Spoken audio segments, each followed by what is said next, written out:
Assalamualaikum warahmatullahi wabarakatuh.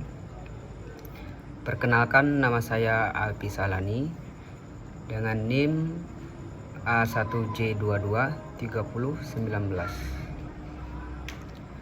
Baiklah, di sini saya mau mempresentasikan pendekatan sastra bandingan, genre, bentuk, motif, tipe, dan tema pada mata kuliah sastra bandingan.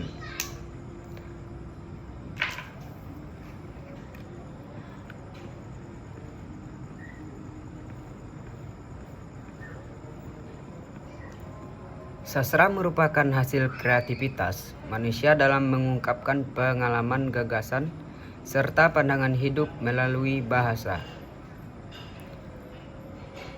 Dalam perkembangannya, kajian sastra tidak hanya berfokus pada satu karya saja, melainkan juga pada hubungan antar karya, baik yang berasal dari budaya, bangsa, maupun zaman yang berbeda.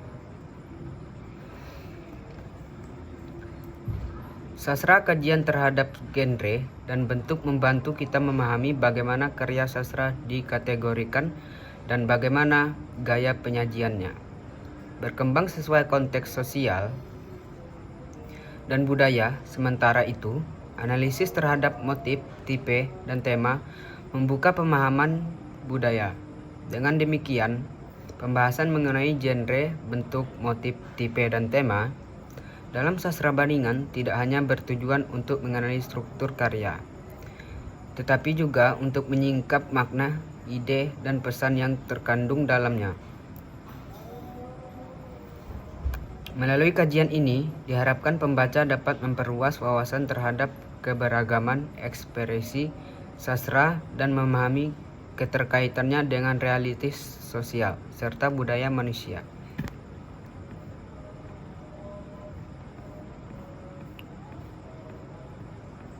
Baiklah, yang pertama itu ada genre dan bentuk. Menurut Rene Willex dan Austin Warren dalam bukunya Theory of Literature 1949, genre adalah kategori karya sastra yang ditentukan oleh bentuk luar seperti struktur, meter, dan gaya bahasa, dan bentuk dalam seperti sikap, nada, dan tujuan karya. Genre bersifat dinamis, bukan tetap, sehingga dapat berkembang seiring waktu. Tergantung pada konvensi yang diikuti maupun inovasi yang diperkenalkan oleh pengarang. Pendekatan genre yang membantu peneliti dan pembaca memahami kesamaan formal dan tematis antar karya, sekaligus mempermudah analisis serta perbandingan lintas karya dan budaya. Sedangkan bentuk adalah kajian yang membandingkan unsur-unsur formal atau struktur dari dua karya sastra atau lebih, seperti tema, jalan cerita, plot, perwatakan, latar, ritme, dan diksi. Untuk menemukan kesamaan, paralel, atau perbedaan varian antar karya tersebut, pendekatan ini fokus pada elemen-elemen intrinsik dari karya sastra itu sendiri, tanpa banyak pertimbangkan konteks ekstrinsik seperti biografi pengarang atau latar belakang sosial. Joss dalam Damono 2015. Pendekatan bentuk membantu melihat persamaan dan perbedaan karya sastra dari aspek formal, termasuk struktur naratif, alur, teknik penceritaan. Contoh, seorang peneliti dapat menggunakan pendekatan bentuk untuk membandingkan dua novel yang ditulis dalam bahasa berbeda tetapi memiliki varian tema yang sama, seperti perjuangan seorang tokoh melawan ketidakadilan. Peneliti akan menganalisis unsur bentuk di kedua novel tersebut, seperti perkembangan plot, penggambaran tokoh, dan pilihan diksi untuk menemukan paralel atau varian yang menarik. motif, tipe, dan tema. Jos 215 membagi-bagi pendekatan dalam sastra bandingan seperti 4 bidang, yakni yang pertama itu ada pengaruh dan analogi, dan kedua gerakan dan kecenderungan, 3 ada genre dan bentuk, dan 4 motif dan tipe. Dan tema motif merupakan dorongan dalam diri manusia yang timbul karena adanya kebutuhan yang ingin dipenuhi. Tipe adalah jenis kemampuan khusus yang dimiliki seseorang melalui karakternya. Setiap tipe memiliki kemampuan berbeda-beda. Tema merupakan gagasan utama atau pikiran pokok dalam karya sastra. Contoh yang pertama ada cerita rakyat Maling Kundang. Motifnya anak durhaka hukuman batu, dan muncul berulang di cerita rakyat Indonesia sebagai simbol pelanggaran norma.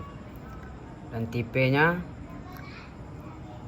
tokoh anak yang durhaka dan atau tokoh ibu yang sabar.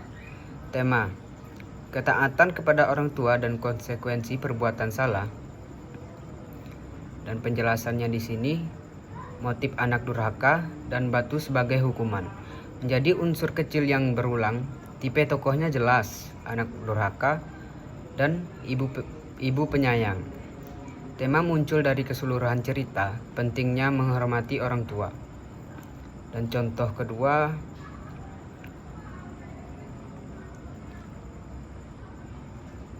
puisi Hanya Sapardi Djoko Darmono dan puisi Mata Hitam W.S. Rendra. Motifnya kerinduan, kesepian, waktu yang berlalu. Tipe tokoh yang menanti, tokoh yang melankolis. Tema perasaan manusia tentang kehilangan cinta. Penjelasannya, motif di sini berupa perasaan dan citraan, rindu dan kesepian yang muncul berulang. Tipe tokohnya adalah tokoh yang menunggu atau merenung. Tema yang muncul dari keseluruhan puisi, pengalaman manusia dalam menghadapi kesiapan dan cinta.